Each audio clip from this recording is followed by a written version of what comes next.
زکریا اور الزبات مقدس لوکا کی انجیل اس کا پہلا باب 5 تا 25 آیات تک۔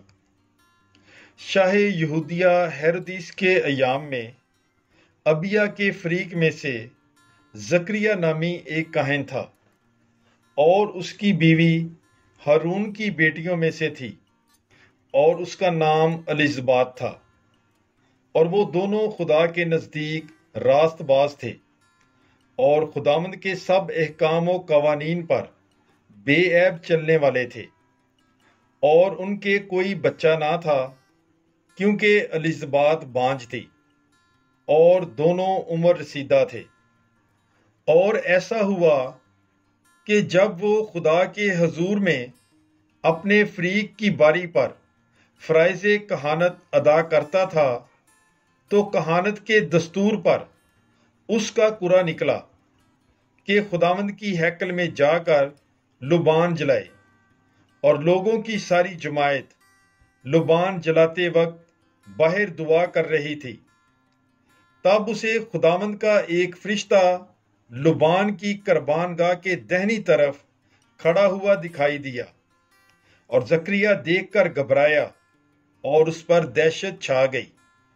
مگر فرشتے نے اس سے کہا کہ اے زکریا، نہ ڈر، کیونکہ تیری دعا سنی گئی ہے، اور تیری بیوی الزبات کے تیرے لیے بیٹا ہوگا، تو اس کا نام یوحنا رکھنا، اور تجھے خوشی اور خرمی ہوگی، اور بتھیرے اس کی پیدائش کے سبب سے شادمان ہوں گے، کیونکہ وہ خداوند کے حضور میں بڑا ہوگا اور ہرگز نہ میں نہ کوئی اور نشہ پیے گا، اور اپنی ماں کے بطن ہی سے روح القدس سے بھر جائے گا، اور بنی اسرائیل میں سے اکثروں کو خداوند ان کے خدا کی طرف رجوع کرائے گا، اور وہ اس کے آگے آگے الیاس کی سی روح اور قوت میں چلے گا کہ والدوں کے دل اولاد کی طرف، سرکشوں کو راست بازوں کی دنائی کی طرف مائل، اور خداوند کے لیے ایک مستعد قوم تیار کرے۔ اور زکریا نے فرشتے سے کہا، میں اسے کیوں کر جانوں؟ میں تو بوڑھا ہوں اور میری بیوی کی بھی بڑی عمر ہے۔